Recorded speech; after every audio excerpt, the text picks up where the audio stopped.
Boom! Panibagong araw, panibagong food and good vibes. Dito tayo mga katipsi. Meron tayong vlog. Medyo iba yung vlog natin ngayon kasi meron tayong kasama. Kasama natin si Ano Dito and si Nadia. Retired na yan. I'm retarded! Samahan nyo kami mga katipsi sa vlog na to. Hindi namin alam kung ano mangyayari pero syempre merong kainan dyan. At manonood tayo ng sine. Meron tayo papanoorin Filipino na pelikula. Dalawa daw, back to back sabi natin. Tapos tingnan natin kung maganda. Reviewin natin mamaya. Kaya huwag na natin patagalin to. Let's go!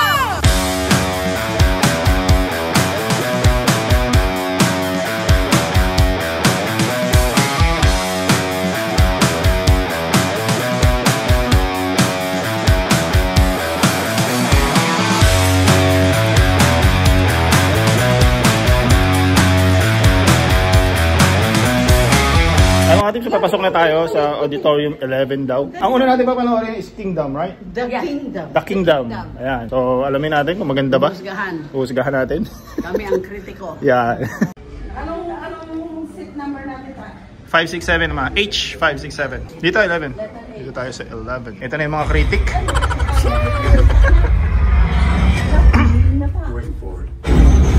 At ayan mga katipsi, tapos na tayo manood ng Kingdom. Tanungin natin yung mga critic natin ngayon kung ano bang masasabi nila. Ano masasabi niya sa pinanood na? Well, nakaitlip ako. Sa una? Yung umpisa? Slow for me. But it's okay according to the other viewer. No, according to Tata, maganda daw. Oh, maganda. Kahit yung viewer na isa. Yeah, maganda. Mas maganda raw yung kaysa sa and then, pogi pa rin si Piolo kahit ang ginawa sa mukha niya. Rating natin. The Kingdom, rating. 10 is the highest. 6 or 7. Ikaw, 7. 7? Ayan. Pwede naman, maganda naman. Pero yung mga, ano naman, mga actors naman, the story is okay. Eh mga katipsi, habang naghihintay tayo sa next show, bili mo tayo ng snacks. Ayan sila. Anong gusto? Sasabunin kita. Ayun, sinabon daw. Naliliit, diba? Yan, sinabon. Ma, nakapila ka dyan, bibili mo. No? Pinapanood mo lang.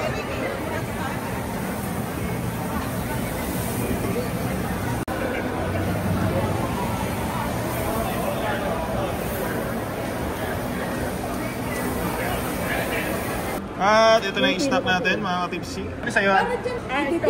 Meron siyang, ano to? Yogurt? Cream? Cream cheese. Okay. Cream cheese daw, ganyan. Ayan. Talagang ano, parang commercial at ha? Parang commercial. Oh! Champion? Lami. Lami, oy! Ito naman sa atin, cinnamon. Try natin. Yung Carlo sa atin, no? Masarap pero sobrang tamis. At ayun nga mga katipsi, tapos na natin panoorin ang Breadwinner. Yung Vice Ganda. And the breadwinner. Baby, keep laughing. Ikaw ang umiyak ka? Sabi nila, kakaiyak. Hindi, mas nakakatawa. Okay na, maganda naman. Maganda naman siya. Hindi ko lang trip yung ending, parang bilis. At least siya, 15 years lang siya sa Thailand. Me, 33 years. Sa Thailand? And counting. No, being a breadwinner. Okay. Finally, retired na si Auntie. Yesterday lang. Yes, kahapon. Nakahapon lang. February 1st, I'm retarded. Ilang taon ka nagtrabahoan? 19.5, supposedly 20 years on August 5, pero I'm happy with 19.5. August 6 naman ako. Tama, malapit na rin yan. Congratulate natin si Auntie Wibon sa comment section. Happy retirement. Happy retarded. Ngayon naman mga katipsi, kain tayo dito sa Crab Hub para medyo ano naman tayo, seafoods.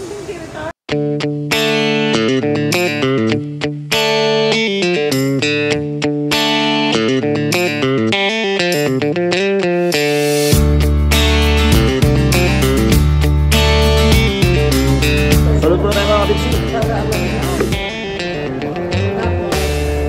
Pampagana.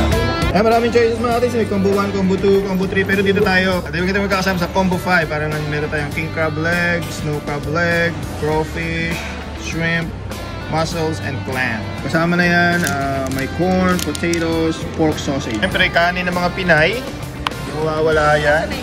33 years sa state. Kanin pa rin. Mga katipsi. Gusto na to. Umusok pa. We have this, ano ba ito, snow? No problem. Tapos ito yung ano ta, King crab. Ito, may king crab na isa. Ayan. Saka yung mga clam. King crab. Ito. Ayan, may clam. Yung crow, ito yung crow. In two way, hindi ka pa pinalaki ng konti. Liit. Pwede na yan. Tapos ito, shrimp, the corn, for mother here. At saka merong patatas. Sabi ni Papa P kanina. Ito, ito medyo malaki. Uwi na, kain na, dapang. Tara, kain tayo. The first bite, ano to sa English? Ano Tagalog? Tahong? Taho. Hindi. Clam. Ano ba yung clam? Tulya. Tulya. Ayun, tama yung tulya. And the next one, 33, almost 34 years in the States, still rice. Speaking. Magkakamay eh. Oh. Sabi pa na. Lagay tayo ng gloves, para ako na sa hospital ah. Wala mo ha. Makakaget away ka sa hospital. Oo nga, parang may pasok pa rin ah. Mga tips dito, tarahin natin yung king crab. Ako naman ito. Pero hati tayo doon. Hindi, si mama mo may ito. Crap ka. Sana, sana. Yung iba naman, kailan pa, anong isos? Ano? Mga tips yun.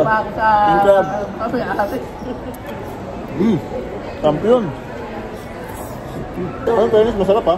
$85 sa ganito, pwede na po. Oo. Tatlo na kayo. Seafood muna tayo mga tips ha, para may iba naman. Habang kumakain tayo, kwento mo naman yung journey mo sa pagtatrabaho mo dito sa ibang bansa. Buti naman nagpiisan mo. Sumama kasi malapit na rin ito maglutang eh. Kailangan tiisin. Ay, parang sa breadwinner yung nanonood natin ha. Kailangan tiisin. Para sa pamilya. Pamilya sa Amerika. Pamilya sa Amerika. Pamilya sa Pilipinas. At wala kang karapatan na magpahinga. Wala kang time mag-love. Doon sa Hello Love. Doon sa Hello Love again.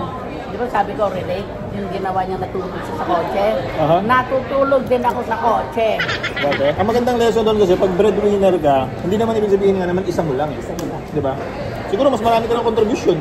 Parang ang sabi na, ni Bay, wala akong backup. Yeah, Di ba yung going to be siya backup? Yun ang sinasabi mo sa Pilipinas. Wala. Yeah. Good. Thank you. Maganda ganun. Maganda kasi sa malaking pamilya, yung may pamilya ka talaga is dapat nagtutulungan talaga. Mahirap mag-isa mo eh. Ako dito mga kapatid, pumunta ako dito sa US, palagi mo kung mag-isa ko, hindi ko na makakayanin dito agad-agad na ano eh. Kaya dito sila mama, yung mga kapatid ko, tulungan nila ako. Yun yung maganda kapag may pamilya, may tulungan. Ang problema dun sa breadwinner na movie, walang tumutulong sa kanya. No? Siya na mag-isa, kaya yun. Sila pwede magkakapatid. Yeah. Maganda yung malaking pamilya, pero nagtutulungan. Kasi kung malaki nga pamilya, wala nang tutulungan, di wala useless din. Basta ako kakain. Mas marami ang tinutulungan kaysa tumutulong. Yeah. Ang pinakamasakit pa doon, yung pinaka-breadwinner ang nagkasakit. No. Mga tips, pasensya na kasi sa setup ng camera natin. Ako nandito sa labas eh. Meron pa yung lagyan. Pero pawin naman daw lahat. Kasi yung pinaka-challenge student. Thank you. No. Tapos dahil Rice, one more. Ha? pero Salud! money, however, I don't have money.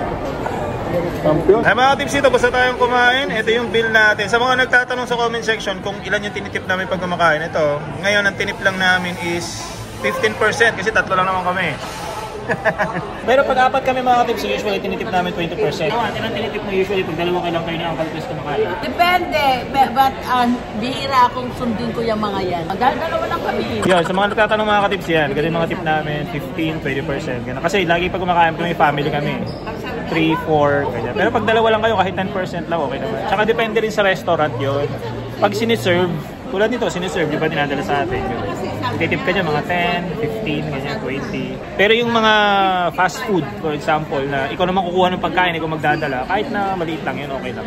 Ay mga tipsy, panibagong araw, okay, panibagong vlog, syempre. Yan, idudugtong na lang natin tong vlog natin kasi today is Saturday. Kakain tayo dito sa Liberty Station. Ilang beses namin na vlog to, ilang beses din tayong kumain dito. Okay, at masarap kumain dito kasi maraming choices. Ano pang hinihintay natin? Let's go!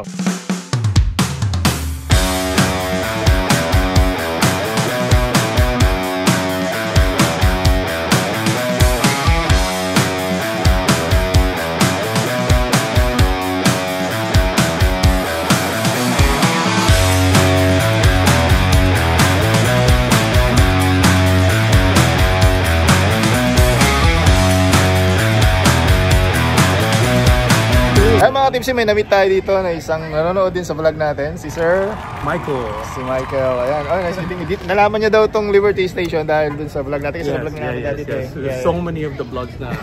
Kaya yung mga gusto kong kainin, si Mama nakikita ko lagi. Na, you know, lahat ng mga tinitingnan niya, I'd love to try out. Sa Bay Area ka kamo dati? Oh, actually, originally here. Nag-stay ako ng Bay Area for about 10 years and then I'm back here with my family now. So yeah, this is my family. Mami, oh, yeah? yung pinapanood ko sa ano.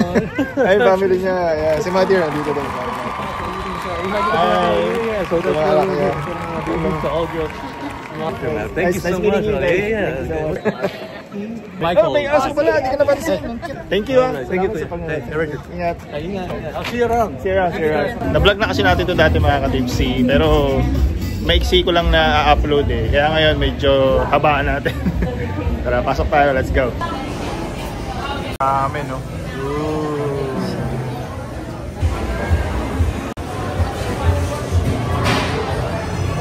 Pero dito sila. Ayan. Zoom.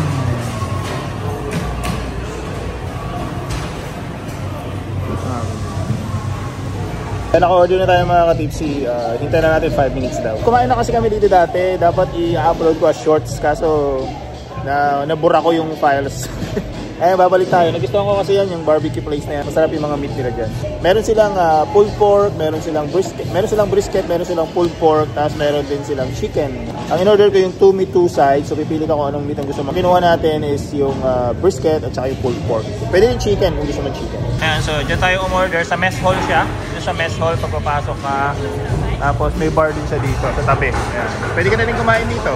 Yan, pwede ka din mag-bar din. Itong isa sa paborito natin eh, kaso parang wala ako sa mood uminom ngayon eh. Stay tipsy lang tayo. Ito na yung order natin, mga tipsy. Naka-order na tayo. Si Junior naman. Hey Junior, what did you get? Cheesy chicken fries. Oh, wow. Ito yung Foster clock. Ito siyang order. Hey, what do you mean I get it? They just switched the letters. It's supposed to be clusterfuck. Oh, so it's like it's double meaning, huh? I didn't know. I'm so innocent, man. Tapos pag naka-order na tayo mga ka-tipsy, hanap lang tayo ng mga kainan dyan. Dito kami sa loob. Pero meron din sa labas yan. Dito tayo po, hintay lang natin sila. Naka-order pa sabay tayo kumain. Tapos dito mga ka-tipsy, sa tabi dito. Di ba kumain na tayo dito, ma? Dito sa Filipino food. Ito, Filipino to, may-ari nito. Ayan. Filipino, yan. Kumain na kasi kami dito dati, kaya hindi na kami umorder. Siguro 2 times na. Siyempre, Filipino.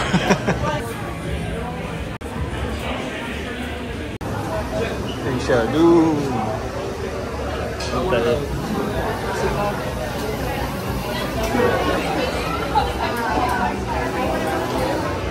Ito tayo. Ayan, order ni Junior. There? Oh, naka-chop na pala. Oh, it's chop already. Ito, sige na serve it like. Well, Nice. Smells good, man. I tell them I don't want to cut. Oh. You must pre-cut all my meat. I don't use knives. They're on barbecue. Ito naman yung in-order natin mga ka-tipsy. Ayan na siya. Boom! Pulled pork, tsaka brisket. Kasama na yun dyan. Tapos yung barbecue beans, tsaka Big Mac. Lapit natin yung dyan. Pulled pork nila, ito yung brisket. May barbecue sauce na rin yan. Ito naman yung kay Madir. Ano yung in-order mo, ma? Japanese. Natin, Japanese. Tempura. Shrimp. Oh, okay. Bango ah.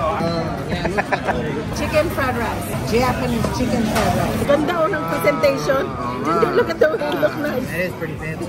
Chicken fried rice. It's called fried social. Oh, fried social, yeah. Fried social. Tikman na natin ito mga ka-tipsy. Kanilang brisket.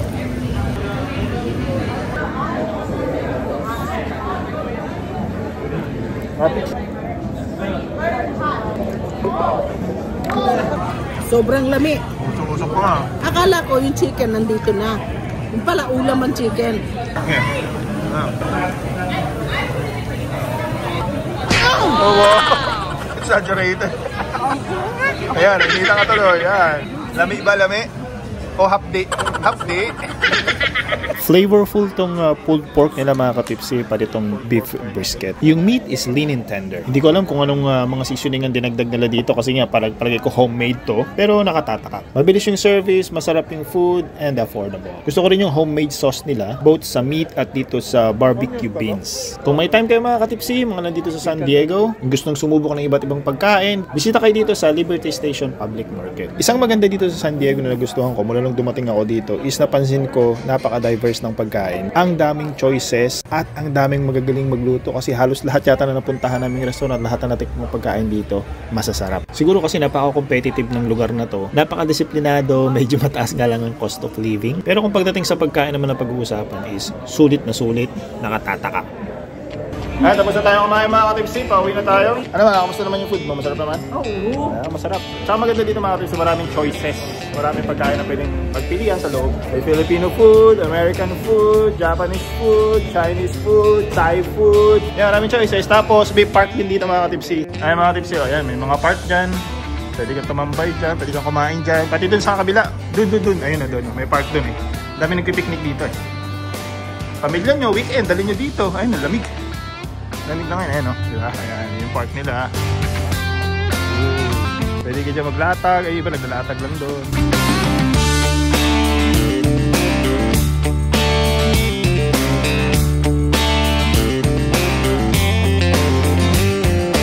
Okay, nakauwi na tayo. So, hanggang dito na lang muna yung video natin mga katipsi, no? At maraming salamat sa panonood nyo. Kahit na simple lang yung mga vlog natin na sa ngayon is nanonood pa rin kayo. Pero tuloy-tuloy pa rin tayo mag-upload syempre para tuloy-tuloy pa rin ang food and good vibes natin. Hanggang sa muli mga katipsi, always remember, stay tipsy lang. Salud!